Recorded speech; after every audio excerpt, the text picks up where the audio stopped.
तो गाइस साथ में एक्सप्लेन करने वाला हूँ 5 के नॉवेल को।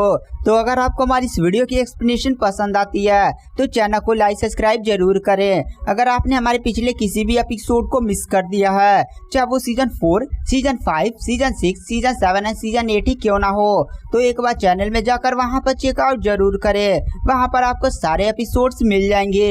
तो चलिए बिना किसी देरी के आते हैं कहानी की मेन स्टोरी लाइन पर। तो इस एपिसोड की स्टार्टिंग वहीं से होती है जहाँ से पिछला एपिसोड खत्म हुआ था। ट्रेजर मार्क यावलिन को कुछ टाइम तक रोक कर रखा था और इसी टेक्निक का यूज करते हुए यहाँ पर इंगुआनवान ने लिंगडोंग के सामने लिंगडोंग का क्लोन ही खड़ा कर दिया था। ये जो एंशिएंट बोधी ट्री था ना, वह किसी भी बंदे का 70% पावर जितना वो क्लोन तैयार कर सकता था। और गाइस यहाँ पर लिंगडोंग की कल्टीवेशन निर्वाणा के अलावा 6 पर थी, यानी एंशिएंट बोधी ट्री ने लिंगडोंग की 70% कॉपी कर ली थी। बट गाइस आपको भी पता है लिंगडोंग की पावर युआन एनर्जी तक सीमित ही नहीं है। लिंगडोंग के पास उसकी मेंटल एनर्जी और लिंगडोंग के पास बहुत सारे ऐसे मतलब छुपे हुए एक हैं जिसके कारण लिंगडोंग की पावर काफी ज्यादा हाई होती है। अब यहाँ पर क्लोन तो तैयार हो गया था, लेकिन वह निर्वाणा के अलावा 6 तक ही तैयार हुआ था। ऊपर से निर्वाणा के अलावा 6 में भी 70% पावर,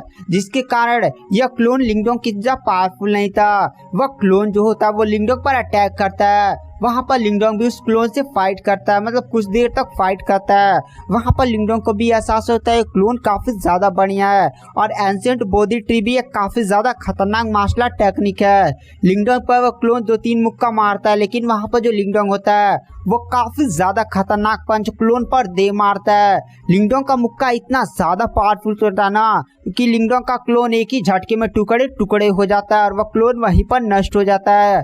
क्लोन के नष्ट होने पर वहां पर इंगुआनवान को भी थोड़ी सी चोट लगती है, क्योंकि एंशिएंट बोधी ट्री से ही क्लोन बनाया गया था और एंशिएंट बोधी ट्री को इस टाइम इंगुआनवान ही चला रही होती है, इसलिए उसको भी थोड़ा सा चोट लगना स्वाभाविक था।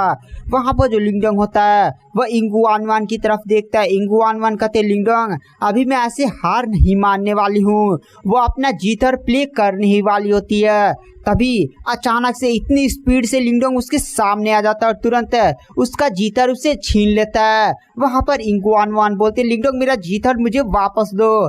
वहां पर जो इंगुआनवान होती है वो लिंगडोंग से बोलती लिंगडोंग मेरा जीतर मुझे वापस दो, और वह लिंगडोंग से जीतर छीनने के लिए आगे बढ़ने लगती है। और तभी लिंगडोंग के माइंड में पता नहीं क्या आता है, वह सीधे इंगुआनवान के पीछे आ जाता है और इंगुआनवान के पीछे मतलब पिछवाड़े पर जीथर से मार देता है। इस नज़ारे को देखकर आसपास के सारे बंदे भी काफी ज्यादा शॉक हो जाते हैं, चाहे वो डेसोलेट हॉल के हो, चाहे वहां पर जितने भी एल्डर्स हो, वहां पर तुरंत सन्नाटा हो जाता है।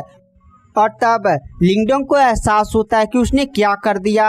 वहां पर लिंगडोंग भी एकदम मूर्ति बनकर खड़ा था। वहां पर इंगुआनवान का ना पूरा एकदम चेहरा लाल हो चुका था। इंगुआनवान काफी ज्यादा गुस्से में लिंगडोंग से उसका जीतर छीनकर वहां से शर्माते हुए सीधे निकल जाती है। और गाइस ऐसा मतलब लिंगडोंग ने किया था, पता नहीं उसके क्या माइंड में आया कि वह सीधे इंगुआनवान के पीछे आ गया और उसके पिछवाड़े पर एक जीथर बजा दिया, वो भी लड़की के।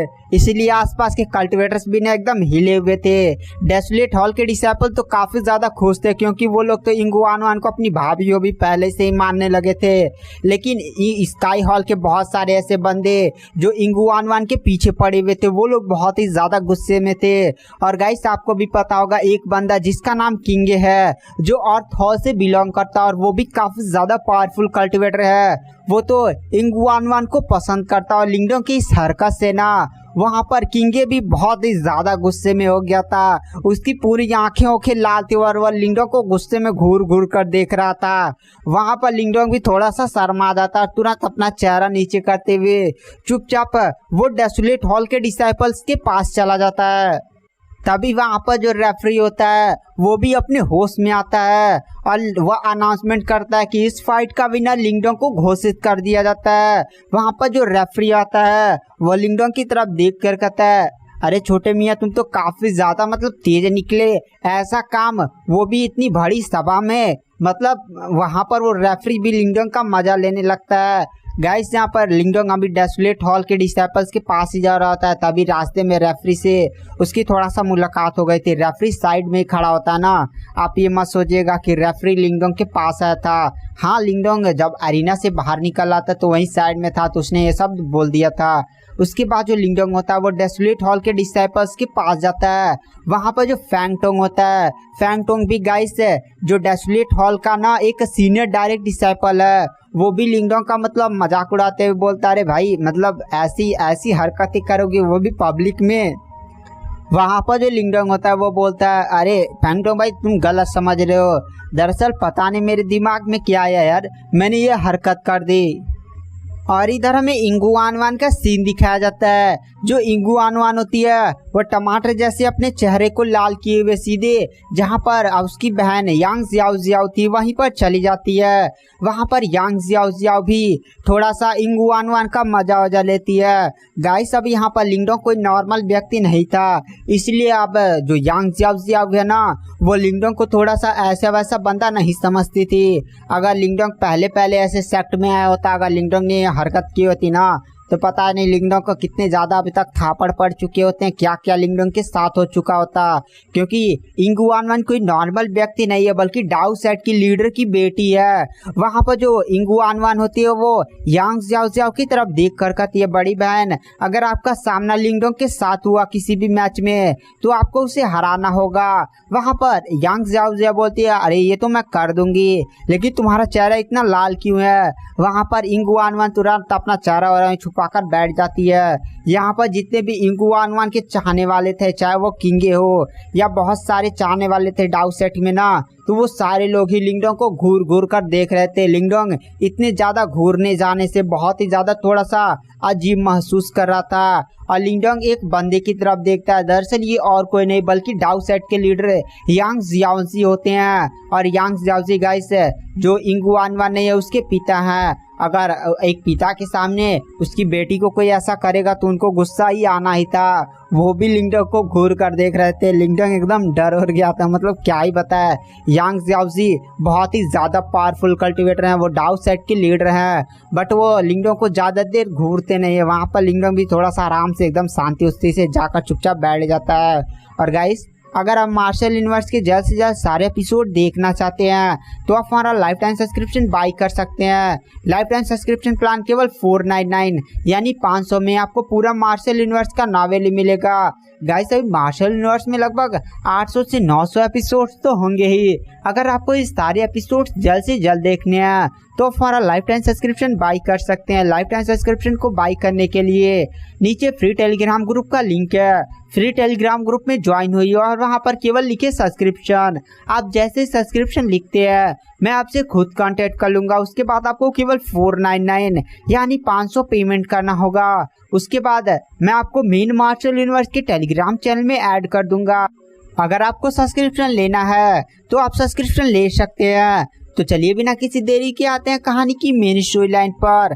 तो इस एपिसोड की स्टार्टिंग में हमें किंग को दिखाया जाता है। किंगे लिंगडोंग को बहुत ही ज्यादा गुस्से में घूर कर देख रहा होता है। और गाइस किंगे ना इंगू आनवान को बचपन से ही पसंद करता था और इंगू आनवान के साथ ही वह पला बड़ा था। और किंगे कोई नॉर्मल व्यक्ति नहीं है बल्कि वह अर्थ हॉल का सबसे ज्यादा टैलेंटेड बंदा है। और गाइस किंगे ने अर्थ हॉल की अर्थ एम्परर मार्शल आर्ट टेक्निक, जो अर्थ हॉल की सबसे ज्यादा स्ट्रॉन्गेस्ट और सबसे ज्यादा सीक्रेट मार्शल आर्ट टेक्निक है, उसे सीख लिया है। और इस किंगे ने पिछले 1 महीने में काफ़ी ज़्यादा बढ़िया से कल्टीवेशन किया है और वो अपने आप को लेवल 9 में ब्रेक थ्रू करने वाला था, लेकिन वह अपने आप को लेवल 9 तक नहीं पहुंचा पाया। बट उसकी पावर पहले से निर्वाणा की लेवल 8 के पीक पर पहुंच चुकी है। और ये बंदा जब लिंगडोंग का जिस बंदे के साथ फाइट नहीं होता हुओ जेन, किंगे उससे भी ज़्यादा बहुत ही स्ट्रॉन्ग है। उसके बाद हमें सीन शिफ्ट किया जाता है और हमें ऐसे ही हॉल कंपटीशन में फाइट्स दिखाई जाती हैं। गाइस आपको पता होगा वांग्यान ने ना 3 बंदों के साथ फाइट किया था, मतलब फाइट किया था। उस बंदे ने जैसे ही अरीना में एंटर मारा था, जो तीनों बंदे उसके अपोनेंट थे, यानी उसने 3 मैच खेला था, 3 बार जैसे ही अरीना में एंट्री मारा था अपोनेंट उसे देखकर ही हार मानकर भाग गए। वांग्यान बहुत ही ज्यादा डेंजर व्यक्ति था। ऐसे ही नहीं, युआन गेट ने वांग्यान को वांटेड लिस्ट में 2nd नंबर दिया था और हमें ऐसे ही फाइट्स को दिखाया जाता है। लिंगडोंग का फाइट 3 सीनियर डायरेक्ट डिसाइपल के साथ हुआ था जो स्काई हॉल और फ्लड हॉल के साथ है, लेकिन लिंगडोंग ने उनसे फाइट किया था और उनसे मैच भी जीत लिया था। और हमें किंगे का सीन दिखाया जाता है जो लिंगडोंग को अभी भी घूर घूर कर देख रहा होता है।